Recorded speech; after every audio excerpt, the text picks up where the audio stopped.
O tema da mensagem é lições de um Deus pedagógico, amém? Pastor, por que um Deus pedagógico?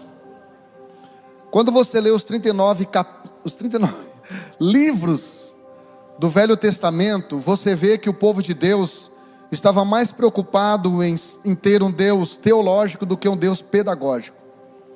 Pastor, o que é teologia? É estudo sobre Deus.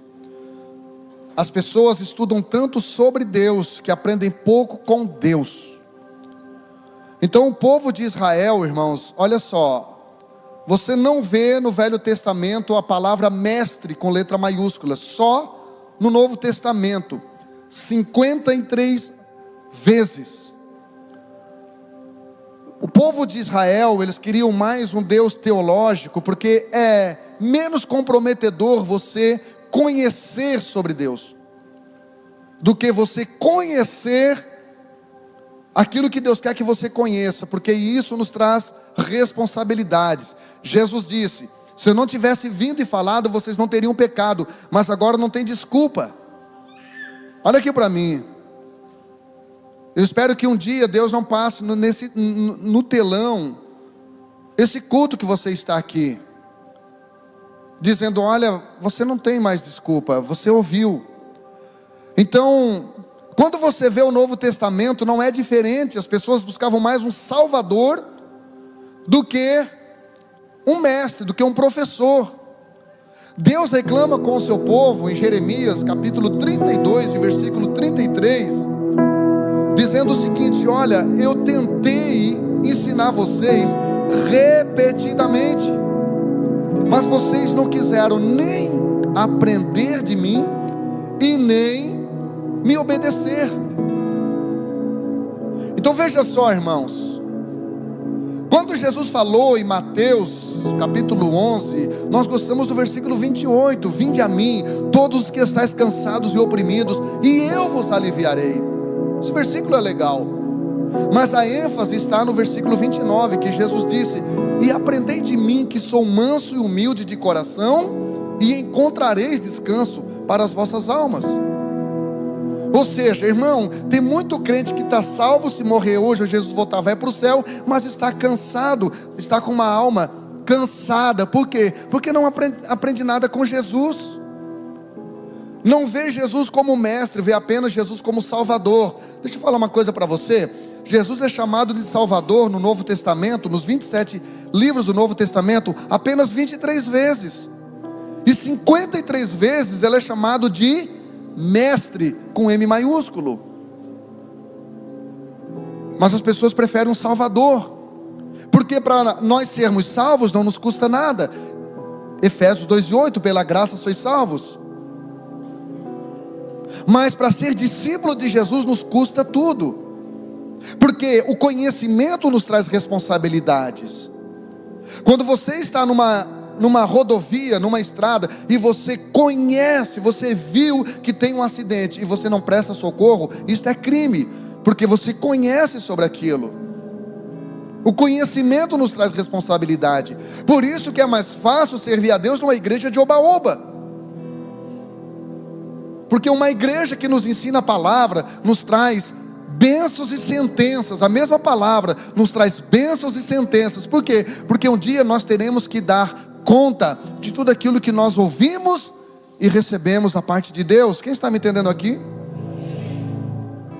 Então eu vou estar falando sobre algumas lições do Deus pedagógico, um Deus que quer nos ensinar. Irmão, não olhe para a Bíblia como se fosse um livro teológico. Isso aqui é um livro pedagógico.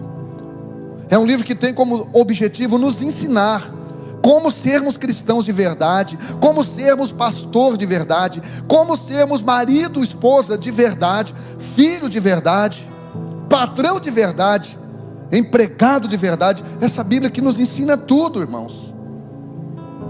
Coloca para mim lá o texto, por favor, Lê. Isaías 43:18, a parte B começa dizendo: não vos lembreis das coisas passadas. Esta é a primeira lição que nós aprendemos com Deus. Ou seja, não deixar a nossa lembrança comprometer a nossa esperança. Não deixar as coisas ruins. Deus estava dizendo para o seu povo ali em Isaías: não deixe as coisas ruins que vocês viveram, as guerras que vocês enfrentaram, deixar vocês com um trauma, com um bloqueio, com uma castração tão forte, a ponto que você não consiga fluir hoje. Não deixe a tua, como eu falei, não deixe a tua lembrança atrapalhar a tua esperança hoje. Que é exatamente o que o profeta Jeremias falou em Lamentações capítulo 3 versículo 21, ele disse: eu quero trazer à memória aquilo que me dá esperança. Ou seja, eu não vou ficar lembrando de coisas que roubam a minha esperança, que desgastam a minha esperança, que estrangulam a minha esperança. Eu quero trazer à memória, não os traumas do passado, não os bloqueios, não as injustiças, não as rejeições, não os pecados que eu já cometi. Não deixe isso acontecer, irmão. Não deixe o teu passado te tornar estagnado, parar você. Ah, pastor, eu já fiz tanto na obra de Deus, mas eu fui decepcionado com líderes, eu fui desonrado com pastores, eu não me valorizaram. Ei, não deixe o teu passado tornar você estagnado. Pare de usar isso como desculpa. Paulo tinha tudo para falar sobre isso. E o que ele escreve em Filipenses capítulo 3 versículo 13? Ele disse: olha galera, quanto a mim, uma coisa faço, que é que, esquecendo-me das coisas que para trás ficam. Primeira coisa que eu aprendo aqui com Paulo, irmão, que você se desvencilhar do seu passado é um posicionamento teu e não de Deus. Não é Deus que vai fazer você esquecer o seu passado, não. É você que tem que dizer: eu faço isso. Eu estou aqui assumindo responsabilidade de não deixar o passado me bloquear. E o que ele faz? Ele disse: olha, uma coisa faço, que é que prossigo para o alvo, eu avanço para o alvo. Porque hoje virou modinha, depois que o André Fernandes gravou aquele vídeo, né? Não me procure mais no meu passado, porque eu não estou lá. Legal, irmão, que bom que você não está mais no seu passado, mas você está no seu presente. Você tem projeto para estar no seu futuro? Porque não adianta você não estar no passado, mas não estar no presente. Pergunta para o irmão do lado aí: você está aqui mesmo, irmão? Ou esta é uma missa gospel de corpo presente apenas? Paulo disse: gente, eu vou avançar para o alvo, eu vou me mover para o alvo, eu vou fazer alguma coisa. Por quê? Porque eu tenho um alvo. A palavra pecado no grego é amartion, que quer dizer errar o alvo. Então eu entendo que pecado não é só o que eu faço de errado, é o que eu deixo de fazer de certo. Pecado não é só eu não praticar o mal, é eu não praticar o bem. Paulo disse: todo aquele que, Paulo não, acho que foi Tiago, todo aquele que sabe fazer o bem e não faz, ele também está pecando. Se existe o pecado de ação, também existe o pecado de omissão. Outra coisa que eu quero que você aprenda é a segunda lição de Deus,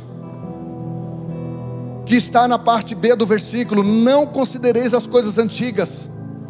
Se por um lado Deus disse: vocês não podem mais ficarem presos às coisas ruins do passado, vocês também não podem mais ficarem acomodados com as coisas boas do passado. São coisas boas? São. Foram momentos bons? Foram. Foi legal? Foi. Mas já ficou antigo. Por isso a tua Bíblia diz: tem Antigo Testamento, Novo Testamento. Os dois são bons? São. Mas tem coisas no Velho Testamento, e eu falei aqui, 613 dogmas, 613 leis cerimoniais, que não funcionam mais para hoje. Por quê? Porque o antigo era bom, mas veio algo melhor. Todo aquele cerimonial de animais representava para uma coisa, para alguém, para o Cordeiro de Deus que tira o pecado do mundo. Hoje nós já temos todos aqueles sacrifícios reunidos numa só pessoa, que é Jesus, que está aqui nesta noite para ser adorado, para ser exaltado, em nome de Jesus.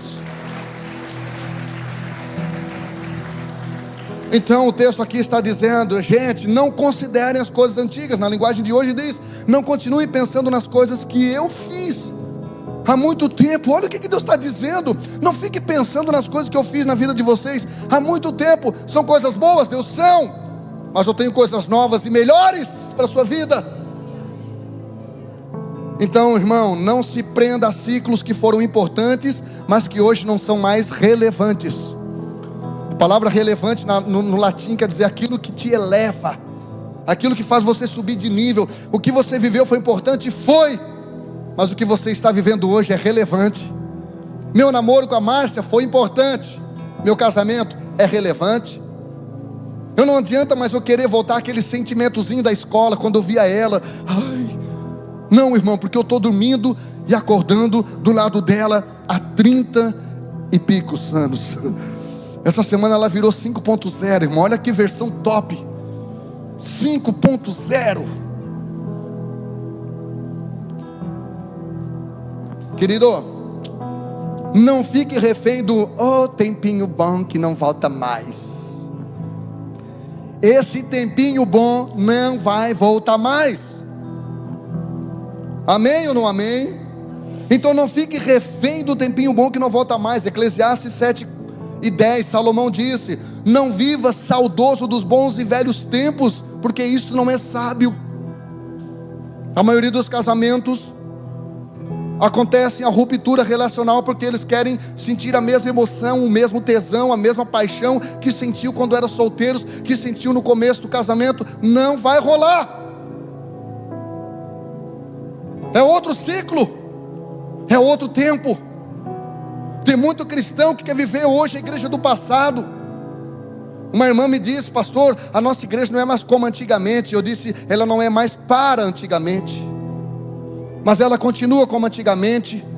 Eu continuo como antigamente, com a mesma paixão por Jesus, com a mesma vida de oração. Aliás, eu estou até melhor, irmão. Estou até orando mais, estou até jejuando mais, estou até lendo mais a Bíblia. Gente, eu terminei há 2 dias atrás e li a Bíblia toda de joelhos. Na próxima eu vou ler em cima do grão de milho, irmão. Eu tenho que matar essa carne miserável. Segundo lugar, se modele em pessoas inovadoras. Para você não ficar preso à antiguidade, se modele, tenha alguém como modelo de inovação. Eu vou te apresentar aqui na Bíblia 2 pessoas que podem servir de modelo seu de inovação. Primeiro é Deus, e segundo é o Satanás. Mateus 10:16. Seja prudente, simples como a pomba, Espírito Santo, mas seja prudente como a serpente. Já leu o livro do Napoleão Hill, Mais Esperto que o Diabo? É isso aí. Então, gente, você precisa se modelar em pessoas inovadoras, pessoas que se renovam, pessoas que não querem viver a mesma versão a vida inteira. Sabe o que a Bíblia diz em Hebreus capítulo de número 1, versículo 1? Diz o seguinte: havendo Deus falado muitas vezes, pode pôr para mim se quiseres, havendo Deus falado antigamente, comigo, antigamente, muitas vezes, de muitas maneiras, pelos profetas, aos pais, tem falado agora aos nossos corações, por meio do seu Filho Jesus. Deus está dizendo: eu não falo mais só como antigamente, gente, usando o profeta. Eu inovei, agora eu uso o meu Filho. Pastor, tem que ter profeta hoje? Tem, sabe por quê? Porque tem gente que ouvir a voz de Deus não é suficiente, tem que ouvir a voz de um homem. Você sabe que isso que eu estou fazendo aqui não era mais para existir na igreja, irmão. Pastor pregando para crente, tentando convencer crente. Irmão, esse livro aqui deveria ser suficiente. Mas o que eu quero chamar a sua atenção é: nem Deus não trabalha mais como antigamente, irmão. Deus mudou a configuração. Quem está me entendendo aqui? E Satanás parece que mudou também. Coloca para mim Apocalipse capítulo 20, versículo 2. A Bíblia diz que foi lançado na terra o dragão, a antiga, diga comigo, antiga serpente. Irmão, sabe o que eu aprendo nesse texto? Que o diabo disse: eu cansei de ser serpente, agora eu vou evoluir, vou virar dragão. Eu cansei de ser antiga serpente, eu cansei de ter esse modelo antigo de serpente, agora eu quero ser uma versão atualizada, dragão, eu quero evoluir.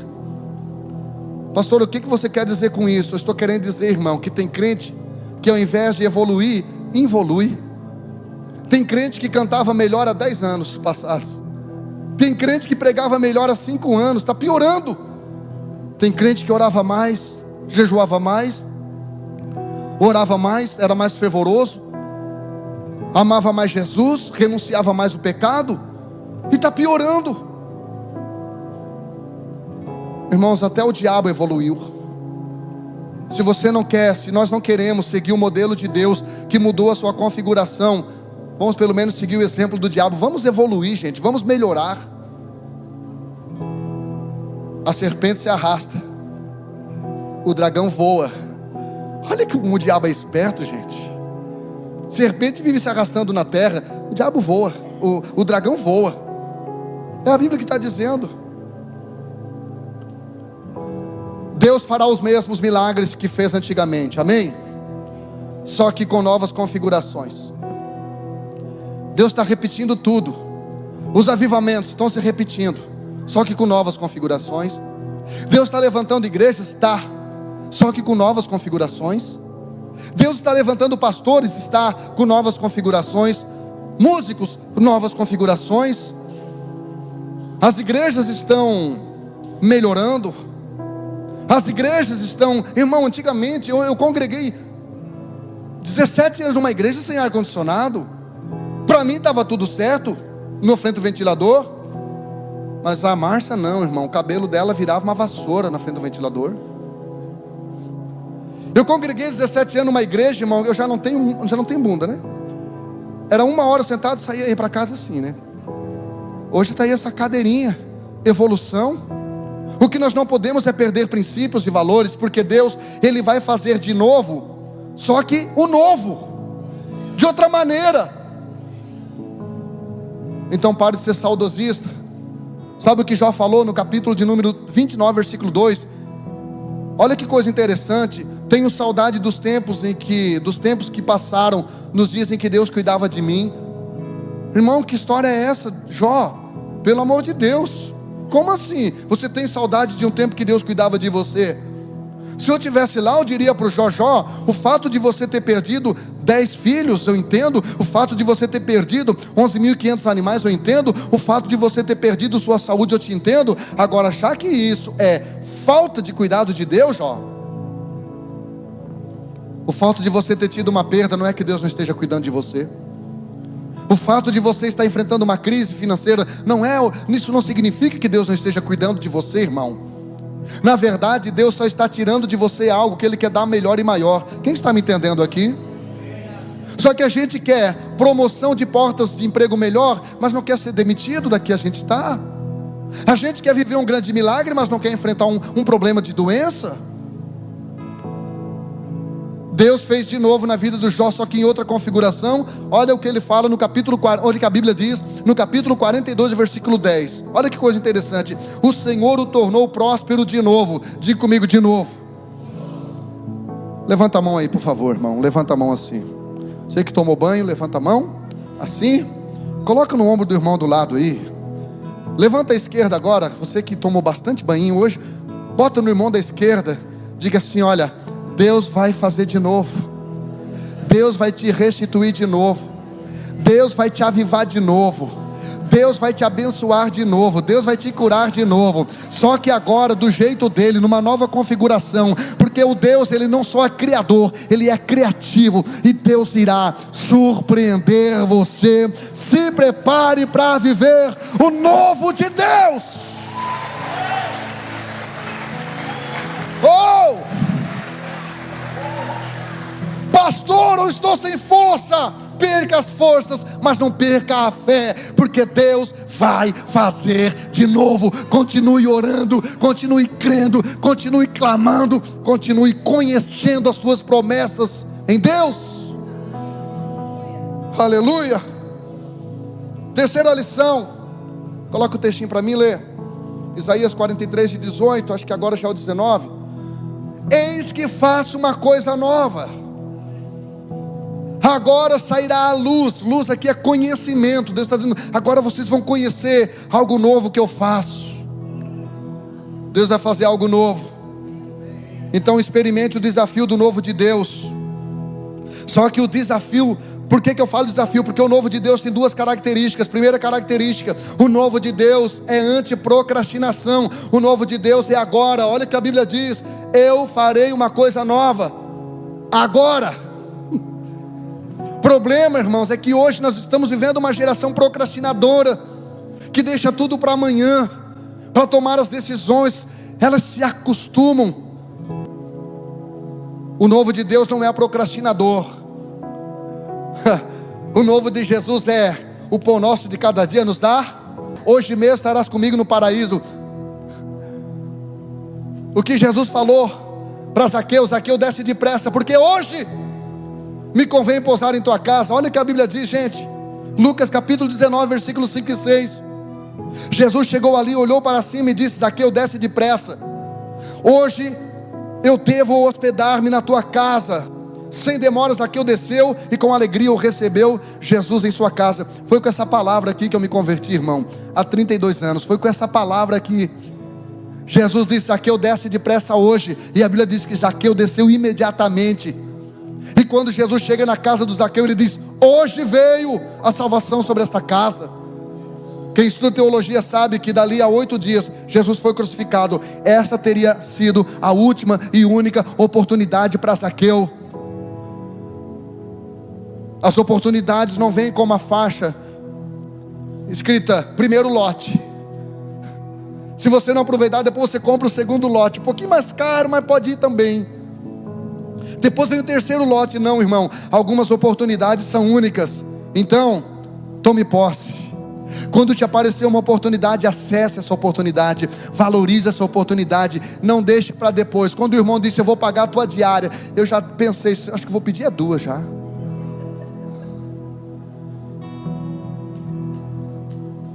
O novo de Deus não é procrastinador, o novo de Deus é para ontem. Fique esperto, irmão.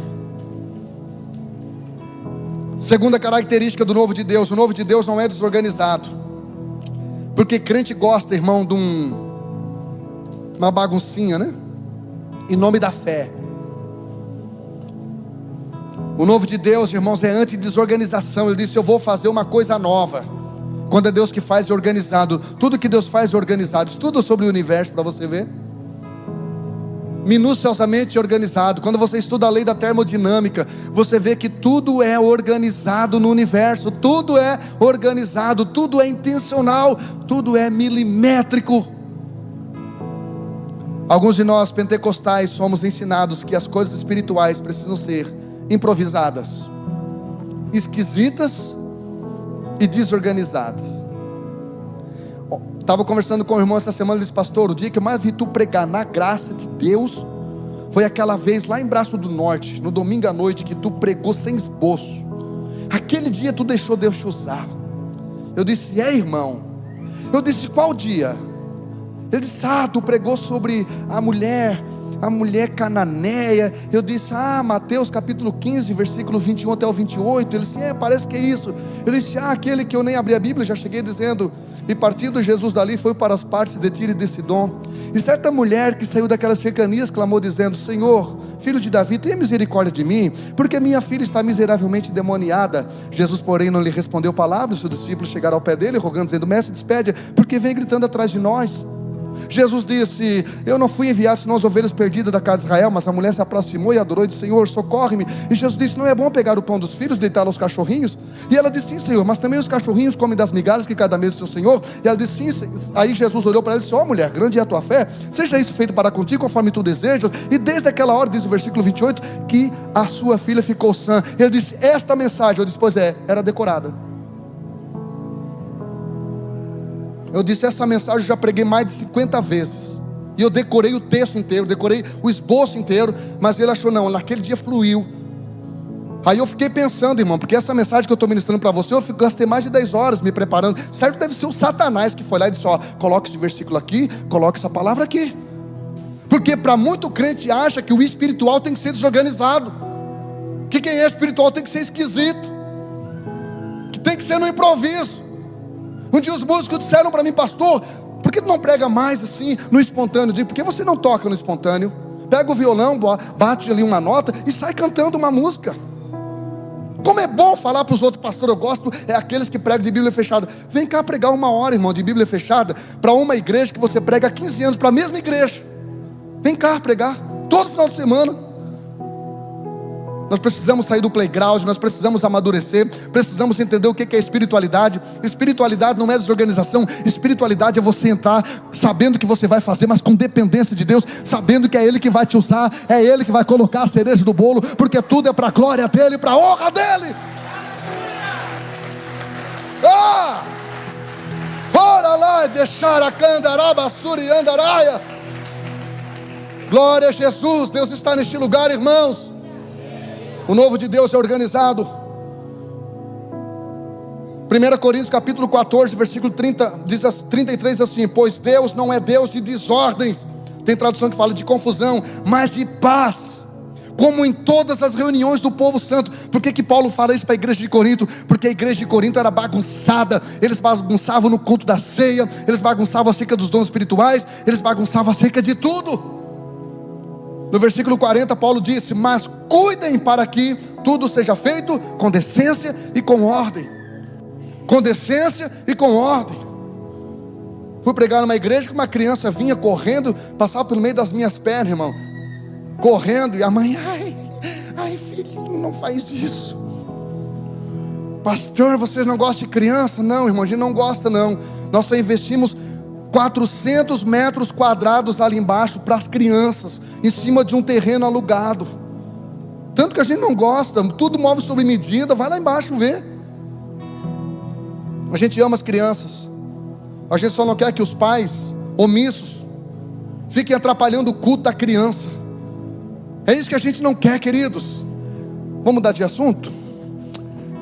Quarta lição do Deus pedagógico. Coloca lá para mim ler, versículo 19. Porventura não o percebeis? Deus está dizendo: vocês não estão vendo aquilo que eu estou fazendo? Vocês não estão percebendo aquilo que eu fiz na vida de vocês? Você não está tendo discernimento do que eu estou fazendo na vida de vocês?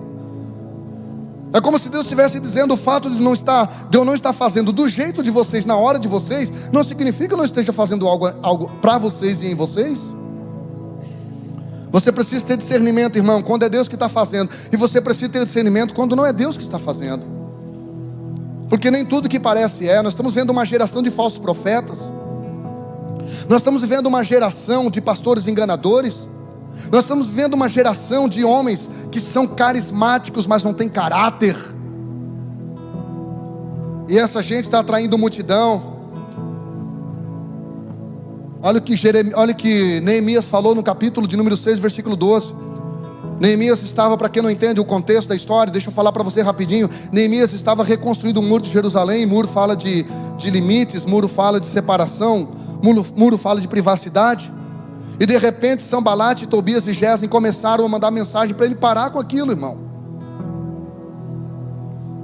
E aí no versículo 12, olha o que ele fala do capítulo 6. Eu percebi que não era de Deus quem o enviara, mas esta profecia falou contra mim, porquanto Tobias e Sanbalate o subornaram. Discirna quando não é Deus quem está usando o profeta, irmão. Discirna quando não é Deus e nem o diabo. Existem dois tipos de profecia, irmão: a inspiração e a cognição.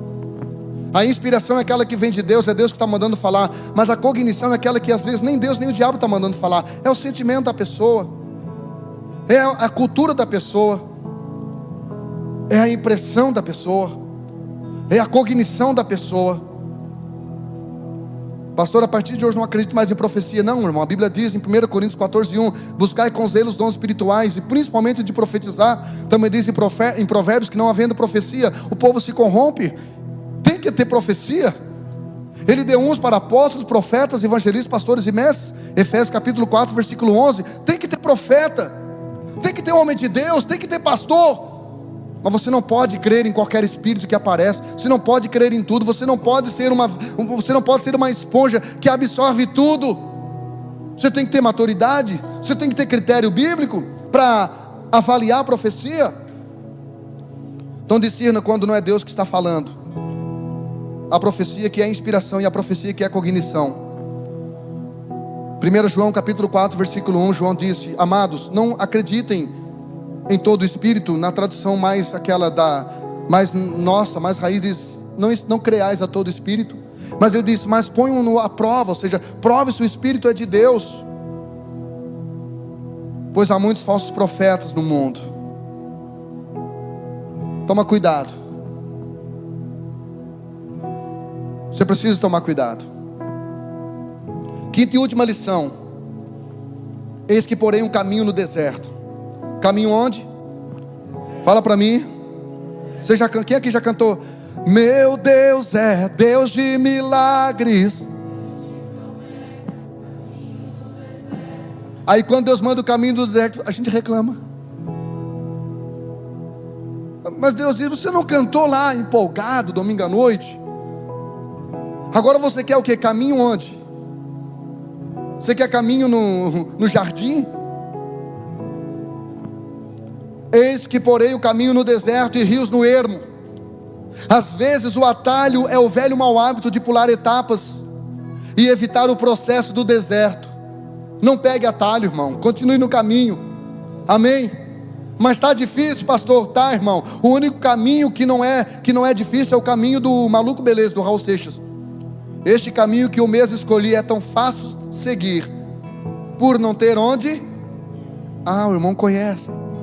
Que bênção.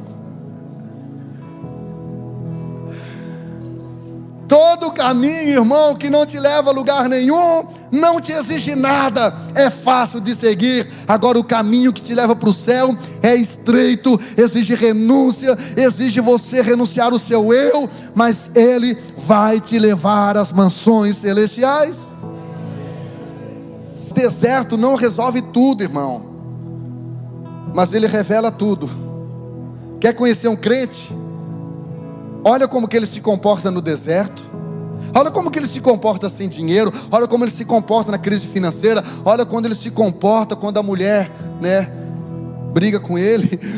Olha como ele se comporta no deserto, quando as coisas não acontecem conforme ele desenhou, do jeitinho dele, do gostinho dele.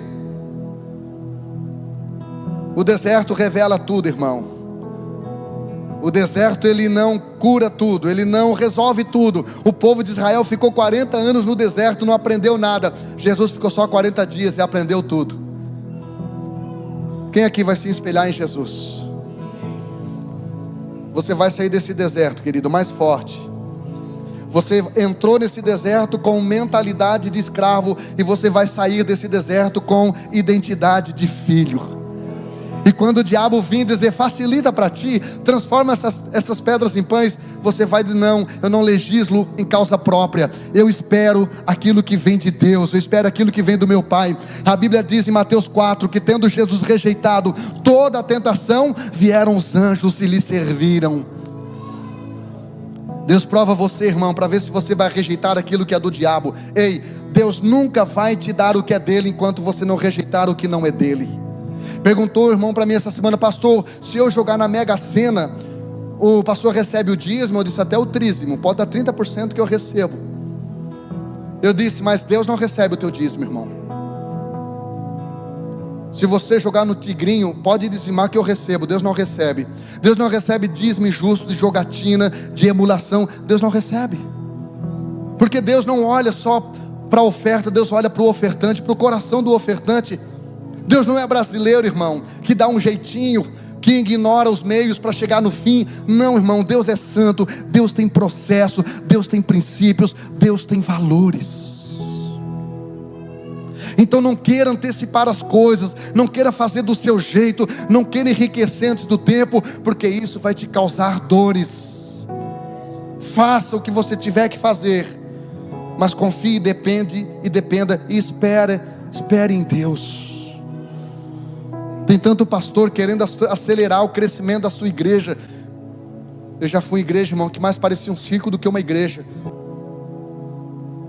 As pessoas querem enriquecer a qualquer custo, irmão. As pessoas querem crescer a qualquer custo, querem aparecer a qualquer custo. Hoje eu olhei no Instagram uma influencer se correndo risco para bater uma selfie na beira de uma cachoeira, que se ela caísse ali ia ser fatal.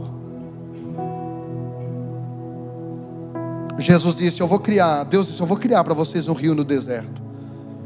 Vocês estão no deserto? Tudo certo, porque você não está sozinho. Foi o Espírito Santo quem conduziu Jesus até o deserto. Se foi Ele quem conduziu, Ele continuou lá. Ele está com você nesse deserto. Ele está com você nessa prova. Ele está com você nessa crise. A Bíblia diz em Gênesis capítulo 31, versículo de número 33, 21 e 33: plantou Abraão uma tamargueira em Berseba, e ali invocou o nome do Senhor, o Deus eterno.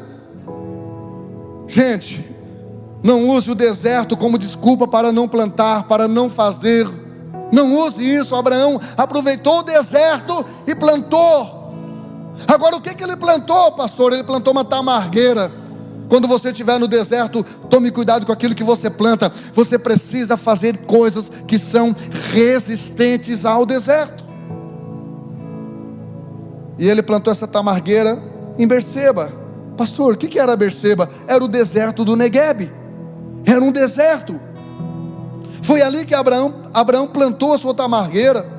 E foi ali que a continuação do texto diz que ali ele levantou um altar e adorou. Quando você vê um pouquinho mais na frente, no capítulo 27, a Bíblia diz que foi ali que Isaac, o filho de Abraão, abençoou Jacó. Foi exatamente nesse lugar. Quando você vê mais na frente, no capítulo 46, foi ali que Jacó voltou com toda a sua família e levantou um altar de adoração. Exatamente onde, pastor? Em Berseba.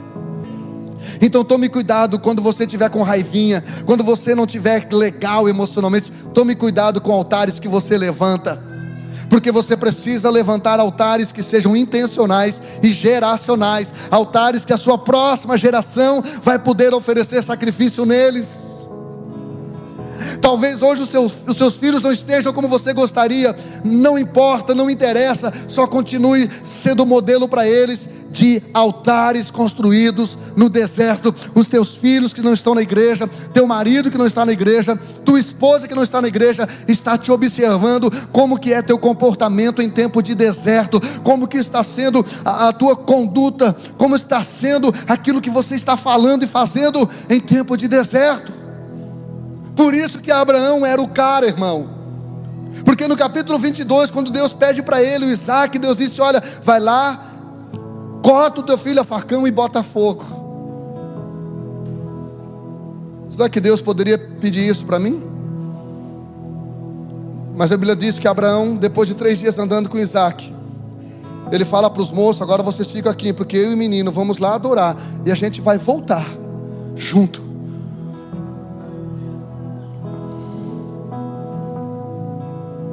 Tome cuidado com aquilo que sai da sua boca em tempo de deserto. Tome cuidado com aquilo que sai da sua boca, com aquilo que você pensa, fala e faz em tempo de crise. Porque você fala e esquece. E se você lembrar, você pede perdão e Deus esquece, mas o diabo continua lembrando.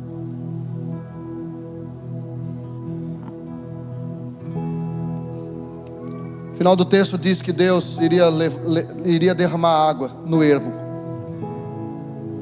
O que é ermo, pastor? É lugar seco, é lugar sem vida. Deus iria Deus iria liberar água. Então Deus vai liberar água, ou seja, um milagre no deserto.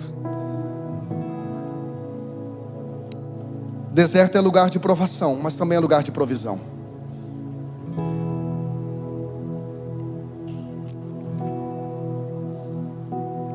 Salomão, em livro de Cantares, no capítulo 8, versículo 5, Sulamita.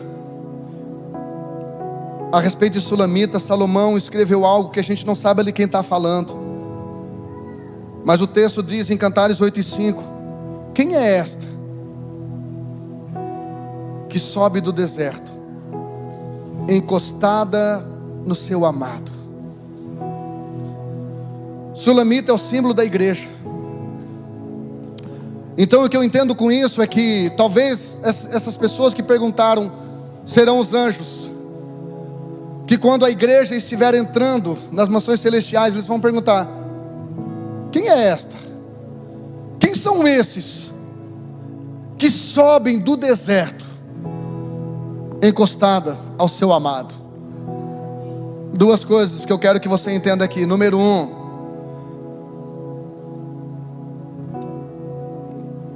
Deserto não é lugar para você descer. Deserto é lugar para você subir.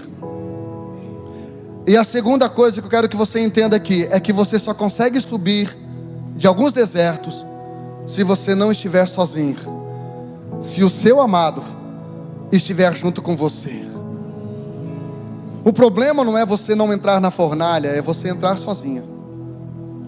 O problema não foi Daniel entrar na cova dos leões, era o anjo não estar lá com ele. Então, pastor, o que você quer dizer com isso? Eu quero dizer com isso, irmão, que você vai passar o processo que você vai ter que passar. Deus vai te moldar e vai te lapidar naquilo que você precisa ser moldado e lapidado. E não tem para onde fugir. Escolhido não tem escolha. Isso é igual fazer injeção, irmão, de bezetacil no músculo. Ou você relaxa o braço e sente menos dor ou mais dor. É você que define. Mas a injeção não é para o teu mal, é para o teu bem. A injeção não é um paliativo, irmão. A injeção é algo para trazer cura e combater a infecção no seu corpo. Quem é esta que sobe do deserto? A igreja está no deserto. E esse deserto vai piorar. Esse deserto vai ficar mais quente. A igreja vai subir de um deserto para a eternidade. Mas ela não vai subir sozinha. O amado está conosco. O amado está contigo. Quando você estiver angustiado, vai lá para o teu quartinho, não bota nem música nenhuma, para nem cantar. Fica lá só dizendo: amado, dá sinais de que você está comigo. Dá sinais de que você não me abandonou.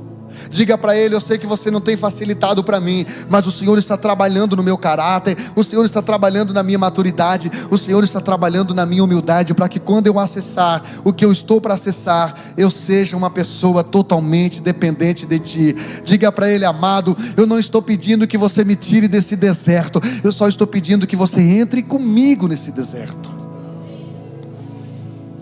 E eu profetizo para você, uma das pedagogias de Deus é de que Deus está conosco nesse deserto. Não deixe o diabo convencer você que você está sozinho. Elias mordeu essa isca e disse para Deus em 1 Reis 18 e 19: por 2 vezes só eu fiquei. Diga para alguém do lado: você nunca está sozinho. Há anjos de Deus nesse deserto. Deus vai levantar homens e mulheres de Deus nesse deserto, anjos vestidos de homens nesse deserto, para liberar uma palavra para você. Tem gente que está orando por você e você nem sabe. Tem gente que está jejuando pela tua vida e você nem sabe. Tem gente, irmão, que está intercedendo por você e você nem sabe. Você não está sozinho nesse deserto. Bem-vindo ao time. Deus está te dando uma família com mais de 500 pessoas, queridos, que está disponível para você. E se a oração de um justo pode muito, imagina a oração de dezenas de justos, centenas de justos. Então não esqueça de orar pelo seu pastor. E entenda que 6 horas da manhã o teu pastor levanta todo dia para orar por você, porque eu creio que a oração de um justo tem efeito. Então se prepare para ser surpreendido pelas bênçãos de Deus. Se prepare para viver o novo de Deus. Se prepare para viver de novo o novo de Deus em nova configuração, porque a sua vida não vai terminar como está hoje. Seu 2024 não vai terminar como começou. Está só começando, irmão, relaxa. Está só começando. Se Deus criou todo o universo em 6 dias, você imagina o que Ele pode fazer ainda na sua vida. Só confie em Deus, só acredite em Deus. Plante tamargueiras no deserto, levante altares nesse deserto, plante coisas que irão resistir esse deserto, e se prepare para você viver a maior colheita de todos os tempos. Eu estou vivendo hoje coisas que eu plantei em tempo de deserto. Eu estou vivendo hoje coisas que eu plantei no tempo de luta, tempo de escassez. Eu plantava dentro da minha limitação em tempo de escassez. E hoje estou vivendo meus melhores momentos em muitas áreas da minha vida. E eu sei que você vai viver isso também, em nome de Jesus. Então, esqueça seu passado. Esqueça aquilo de bom que você viveu na antiguidade. Foi para aquele tempo. Perceba o que Deus está fazendo. E entenda que neste deserto há um caminho. O problema do deserto não é a areia, não é o sol, é a falta de direção. Há um caminho nesse deserto. E nesse deserto a gente sabe para onde a gente está indo. Há uma direção nesse deserto. O problema não é o barco estar na água, é a água estar no barco. É o barco não ter um caminho, não ter uma direção. Amém? Que essa palavra, irmão, venha ter ensinado para você princípios comportamentais. E que você, quando chegar ali fora, você não esqueça daquilo que você ouviu, mas que você possa colocar essa palavra no seu coração. E quando o diabo vir querer confundir você, cite para ele Isaías 43, 18 e 19. Fique em pé em nome de Jesus. Eu quero perguntar se nessa noite tem alguém que deseja voltar para a igreja. Tem alguém que deseja entregar seu coração a Jesus. Tem alguém que ainda não é crente e quer sair daqui crente, crendo nas promessas de Deus. Eu quero convidar você a sair do seu lugar, a vir aqui à frente, entregar seu coração a Jesus.